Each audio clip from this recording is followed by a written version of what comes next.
Hello everybody and welcome back to another video. Today we are looking at our past 2 days of severe weather as well as today's and tomorrow's severe weather event. I might be a little bit late on our video today, but at the very least we'll get to a little forecast out and then a little bit of information on the day 2 look.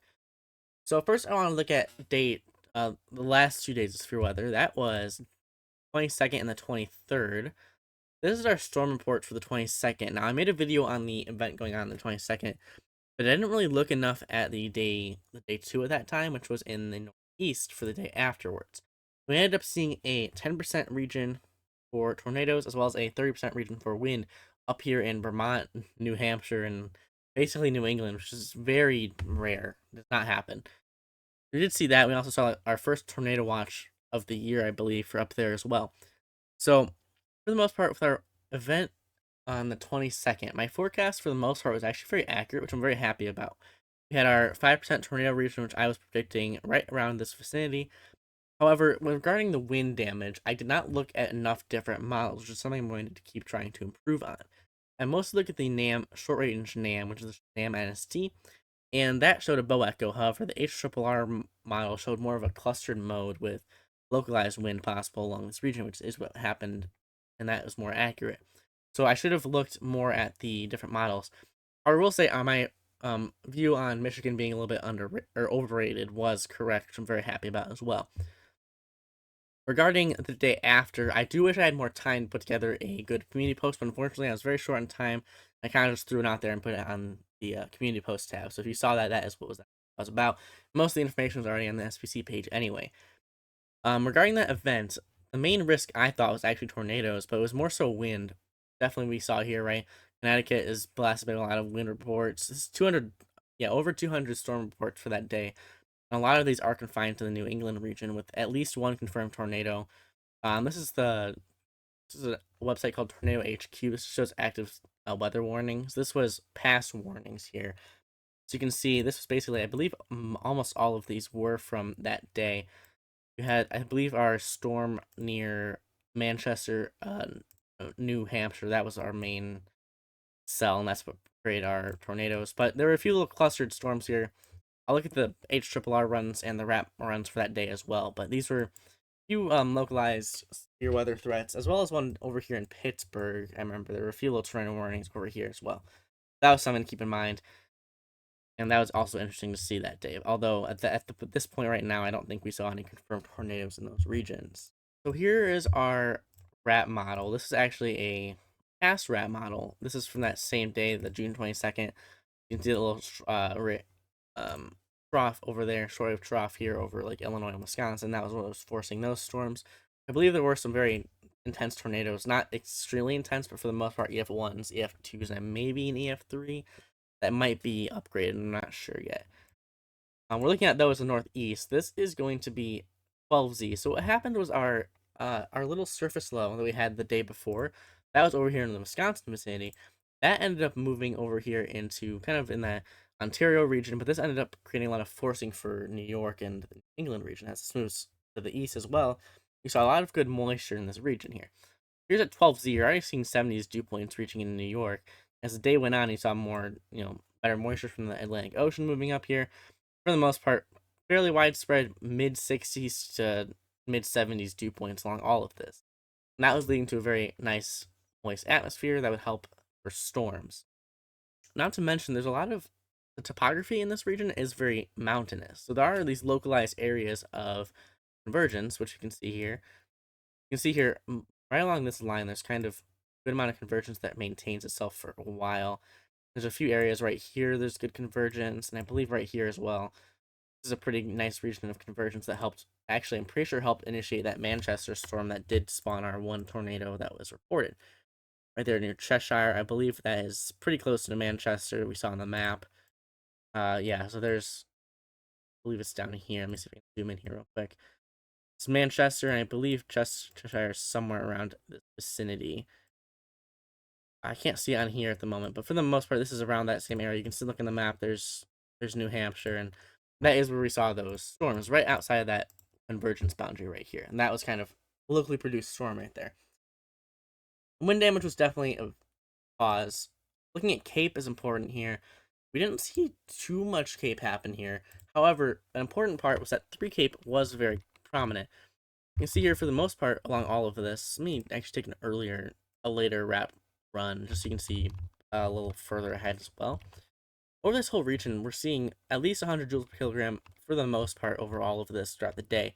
That really helped to force those storms as this system went through, right? These storms are always going to have a lot of instability in the lower levels of the atmosphere. That's where tornadoes thrive, and especially if they end up coming over some surface vorticity, which I believe, again, because those ridges did happen along this area, they could definitely see some rotation and kind of help to boost those supercells. And 850 millibars here, that's a lot of pretty strong flow here. And that really helped to rotate those supercells in the lower levels. Not to mention, very moist atmosphere. You can see our temperatures not really hitting 80 too often. They're more in the high 70s. And then dew point's already mostly in the 70s. That's not very large temperature dew point spreads, which is very much what we wanted to see for storms. It's not like you don't want to see tornadoes in this region just because of how highly populated it was, but storms did develop because of that. That's really the main thing that happened that day. Again, I can't go too crazy into it just because it's all in the radar stuff. If you guys want to see any, specific look at that day, I will do that. For now, I want to look into our day 1 and day 2 outlook. Here's our day 1 outlook. This is not too far ago.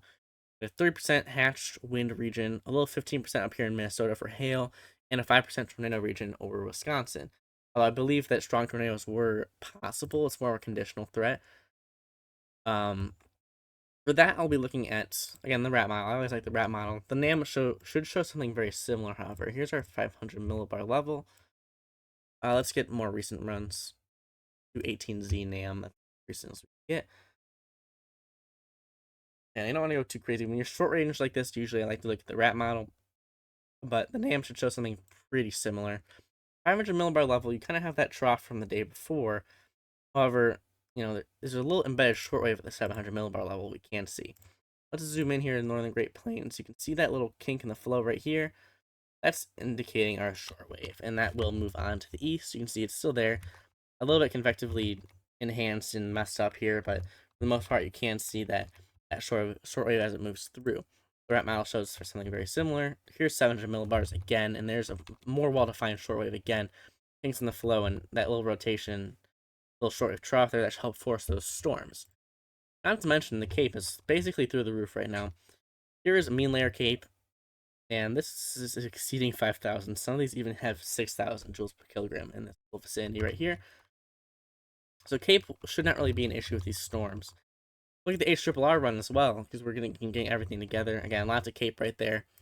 3 Cape, definitely in this little region right here. That's more of our surface-based storms, and those can pose tornado threat. I believe after that, though, that is going to be our line segment. So here you don't really see much 3 Cape at all. However, you do have this very widespread wind damage idea that the HRRR is going through. The NAM NST should show something very similar, a little more widespread actually, and more southern. I believe the other models, however, are showing something more the north. This will load. Here's our HREF, the high resolution ensemble forecast. This is a very useful page when you want to look at more of an ensemble forecast and make your own ensemble like choices like this. I'll look at the whole United States just for a better picture of it. Right at 0Z here, actually we'll move forward a little bit, 6C. Let me take off the SPC outlook here. Just for right now, you can kind of see the difference. Here's the HRRR, and here's all the other models here. And for the most part, they're all kind of agreeing on a line segment forming. Although this NAM is kind of old. This is all from the 12Z run, which is a little bit unfortunate. However, for the most part, you can see here, the line segment is what's forecast. And I believe more recent runs of these are also agreeing with the line segment. But for the most part, this line segment does kind of die out in the north part. This is still the 12Z run of the HRRR. However, I do believe that it's much different than this one. So here's our 12Z, and you see a much wider range. We're looking at HRRR on the 18Z run. You can see, for the most part, the wind damage is confined up here, and then maybe more of a reignition later on. It's more multicellular. You can see how there's little dots. That's more of a multicell mode, and maybe a few localized wind gusts that could be here. That's something important to look at here as well. Again, right along that that wind area, that enhanced risk, that's your main wind. A lot of these are green. The NAM shows right there. That's our main strengths. HRRR as well, although a little bit more north. So I do think that for the most part, this does look to be more of a northern. Um, this should probably be pushed a little bit further north, I would think. But again, SBC is the best forecasters in the world. I would not second guess them in that sense. There's not many other models here that show much. I'll take a sounding ahead of this line. I believe the line is right around here this time, so I'll take a sounding right ahead of that so you can kind of see the environment these are looking into. Actually, I'll take a sounding from right around when these storms are beginning to form here in Minnesota. Here is this is probably convectively enhanced as well. You can see that shears, especially, is kind of dangerous. These storms could be moving right into that, and very backed flow as well. I believe might be getting bad soundings for this. Here's Minnesota right before storm initiation. Excuse me. Alan's going crazy in the background. I do apologize for that. Definitely high hail possibilities here. So the analogs are kind of going crazy for hail. SCP is actually kind of through the charts here at 6, which is pretty high. But I don't know how surface-based these storms could be. But that Minnesota, those early storms could pose a tornado risk for sure. This photograph definitely shows that as well. Look at that curvature in the lower levels, and then very good jetting off of flow pretty early on by the 1 to 3 area. Although after that, it's pretty weak and basically just the same flow over and over. So not as good for that. Cape is pretty high as well, but what's important is this D cape. So that's at 1100 joules per kilogram. So downdraft cape is something I've been trying to look at more, and it is something important for wind damage. So downdraft cape is basically how much push, or basically how much energy a downdraft has. So cape is how much a storm going up will have, how much energy that will have. Downdraft cape is the opposite of that. How much outflow will you get from a storm? And 1100 joules per kilogram is pretty high for that, as I've learned. Lots of outflow possible with these storms, and that could pose that wind damage threat. Even in this sounding here, this is the kind of worst sounding out ahead of that line. But again, 900 joules per kilogram of downdraft cape, especially when that cape in the actual storms are a little lower, that definitely is pretty strong outflow, and that could lead to our wind damage threat. That's what I've been trying to look at a little bit more, and I will continue to do in the future. But yeah, basically looking at the HRRR here, that's going to show essentially what's going to happen. Those storms igniting right around Minneapolis, I believe. I believe if miles show something similar. Here's the 21Z run of the HRRR.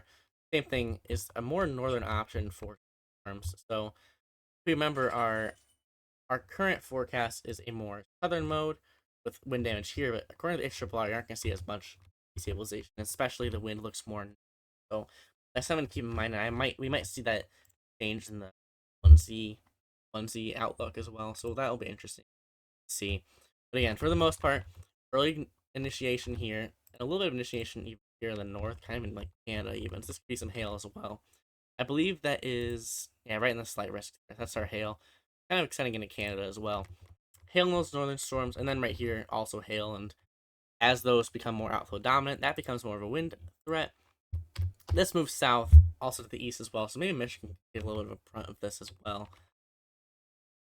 Somewhere I saw that there was possible derecho mentioned SBC, but I didn't see that anywhere I could find. But they have talked a little bit about the derecho possibility.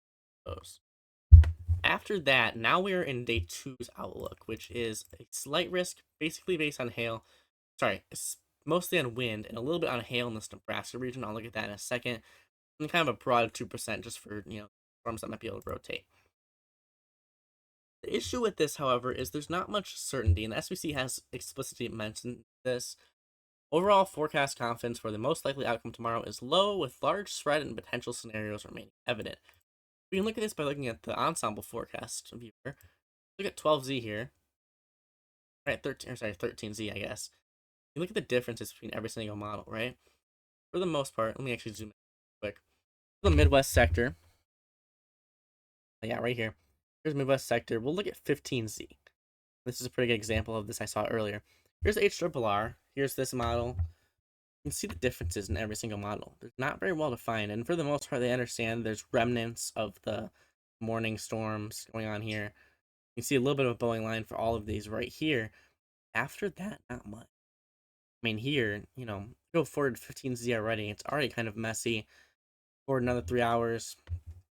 all over the place. At 0Z, you're just completely different looks on all of these. I believe the southern area is more expected for convection, but for the most part, it's all over the place, and that's the main issue. I'll probably have a post or maybe a video out early tomorrow on this. Maybe most likely a community post. Just talking about it as we get closer to the event, because there's all sorts of scenarios that could go on there. However, the one thing we do know for sure is that hail is somewhat likely over here in Nebraska. I'll look at that real quick. Here's our surface low. Surface look. This should be the most recent run. Here's surface low right here, centered over here in kind of Nebraska and South Dakota. You can see more southerly winds, more easterly here, northerly, and then westerly. There's kind of a surface low somewhere around in this vicinity. That's going to promote more moisture up into this area, especially right here as well. So you get more elevated convection. I believe that Cape is also somewhat stronger in this little vicinity here, so that could lead to some convection forming. Mass convergence, I believe, is also here. Yeah, you can see right here, lots of conversions right here. So that could be somewhat of a threat. And even the rat model here shows a little bit of SIGTOR, so significant tornado parameter into the nighttime hours, which could be something to monitor as well regarding tomorrow. But again, I know I'll have at least a community post out tomorrow if I can make that work. Before Melon goes too crazy now, I'm going to take a sounding from this as well. Check this out. This should show our environment for that. Lots of cape. 7,000 joules per kilogram of surface-based cape is incredible. Actually, wow, that's a lot. Yeah, this has to be a little more than expected, but that's absolutely absurd if that is the case. And a little bit of a tornado possibility here. You can see if you look at the storm relative photographs, you can kind of imagine this is 0. Decent amount of inflow, a little bit of curvature, but not amazing for tornadoes. But hail for sure. I mean, that's so much cape that once you have that much cape, I mean, hail is very possible. Those updrafts are extremely strong, and that can really lead to strong hail for the most part. But again, for this, day 2 is quite uncertain, even now. So I'll have another, something out tomorrow, just regarding that if I can.